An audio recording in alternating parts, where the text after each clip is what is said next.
She wanted to take the house, the cars, and the dog, until I uncovered her secret second family. Hello Reddit I+ here.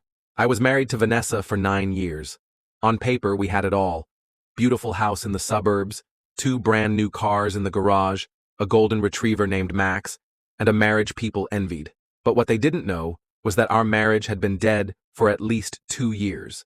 We just kept pretending, playing house like nothing was wrong. It started small. She stopped holding my hand. Then she stopped laughing at my jokes. Next thing I knew, she was sleeping with her back to me every night. I asked her if everything was okay, and she'd brush me off with, "I'm just tired. Always tired." Tired of what, though? Me? Life? The lies? Turns out it was all 3. It all came crashing down one night when I found divorce papers on her desk, unsigned, unfiled, but ready. My name. Her name. All the assets clearly laid out. She wanted the house, both cars, and full custody of Max, our dog. She even included a request for monthly spousal support. I was shocked. I wasn't perfect, but I was faithful, hard-working, and made sure we lived comfortably. I confronted her. She didn't even flinch. She just said, "I was going to tell you. I didn't want to fight. I just want a clean break."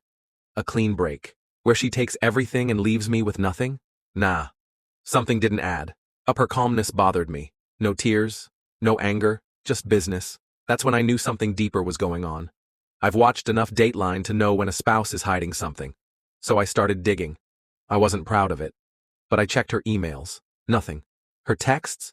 She'd been careful, deleted everything. But what she forgot to delete was her Google Maps timeline. And there it was. Every Tuesday and Thursday afternoon for the past 6 months, she'd been driving to a town 45 minutes away. Always the same address, so I drove there. What I found made my heart drop into my stomach. It was a modest house. Nothing fancy. A minivan in the driveway, a trampoline in the yard. I parked down the block and watched. After a few minutes, she pulled into the driveway. She got out, unlocked the front door, and was immediately greeted by 2 little kids yelling, "Mommy!" And then a man stepped out. Tall, balding, maybe mid-40s. He kissed her on the cheek like it was the most natural thing in the world. My wife had a second family. I sat there for an hour, trying to process what I was seeing. She wasn't just cheating. She had an entire other life. I didn't confront her. Not yet. I wanted proof. I spent the next 2 weeks gathering everything, photos, videos, screenshots. I even hired a private investigator to dig into the guy. His name was Darren. He was a plumber. And guess what? He thought she was divorced. And that I was the crazy ex who wouldn't stop calling her. Nice. Turns out, she'd been working late every Tuesday and Thursday to be with him. And the kids? One of them was definitely hers. Born 2 years into our marriage, so when she officially filed for divorce and tried to serve me the papers, I smiled. "I'll see you in court," I said, and oh, did I. My lawyer was a shark. I handed over all the evidence, photos, videos, PI reports, everything. When we got to court, she acted like the innocent, hurt wife, cried on cue, told the judge I was controlling, emotionally distant, and selfish. Said she deserved everything because she gave up her career dreams to support me. Then my lawyer dropped the bomb. He handed over a thick folder labeled "Double Life Evidence." The judge's eyebrows lifted halfway up his forehead as he flipped through page after page of proof. The room went silent. She turned pale. That clean break she wanted? Now she was looking at potential fraud charges. The judge ruled in my favor. I got the house, I kept the cars, I got Max. And best of all, no spousal support.